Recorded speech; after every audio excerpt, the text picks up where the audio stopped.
मराठा सर्वेक्षणाचा अहवाल पुढच्या 2 ते 3 दिवसांमध्ये सरकारकडे सादर केला जाणार असल्याचं बोललं जात आहे। कारण पुढचे 2 ते 3 दिवस अत्यंत महत्त्वाचे आहेत। सर्वेक्षणाचा एकूणच हा अहवाल जो आहे या सगळ्याबद्दल आता सरकार नेमकी काय भूमिका मांडणार हे बघणं सुद्धा महत्त्वाचं असणार आहे। अधिवेशनाच्या आधी मागासवर्ग आयोगाकडून हा अहवाल आता सरकारकडे सुपूर्द केला जाईल आणि सादर केला जाईल आणि त्यानंतर 16 किंवा 17 फेब्रुवारीला विशेष अधिवेशन बोलवलं जाण्याची सुद्धा शक्यता वर्तवली जाते आहे। ओम देशमुख आमचे प्रतिनिधी आहेत आपल्या सोबत। ओम, वारंवार खरं तर मनोज जरांगे पाटील यांनी या विशेष अधिवेशनाची मागणी केलेली होती आणि आता सर्वेक्षणाचा हा जो अहवाल आहे तो 2 ते 3 दिवसात सरकारकडे सादर केला जाईल असं कळतंय।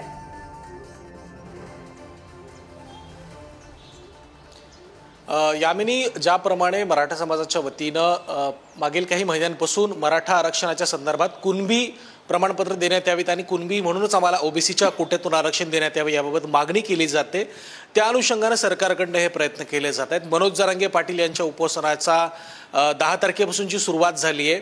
त्या अनुषंगानं आता हा लढा पुन्हा एकदा उभा राहील अशी शक्यता निर्माण झाली आहे। त्या पार्श्वभूमीवर 16 फेब्रुवारी रोजी म्हणजे अवघ्या 4 दिवसानंतर विधिमंडळाचं विशेष अधिवेशन जवळपास निश्चित झालंय अशी आपल्याला माहिती आहे।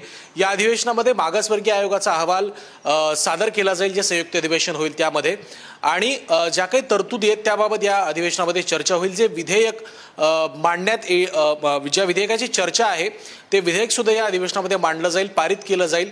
आणि ज्या अध्यादेशावरती मनोज जरांगे पाटलांनी वारंवार आपली भूमिका स्पष्ट केली आहे आणि त्यांच्या या आत्ताच्या उपोषणाचा जो प्रमुख मुद्दा आहे की जो अध्यादेश काढण्याचं वचन सरकार आणि मुख्यमंत्री एकनाथ शिंदे यांनी वाशीमध्ये उपोषण सोडवण्याच्या वेळेला दिलं होतं, ते अभिवचन आता पूर्ण केलं जावं आणि त्या मागणीसाठी आता ही उपोषणाचं हत्यार पुन्हा एकदा उपसण्यात आलंय।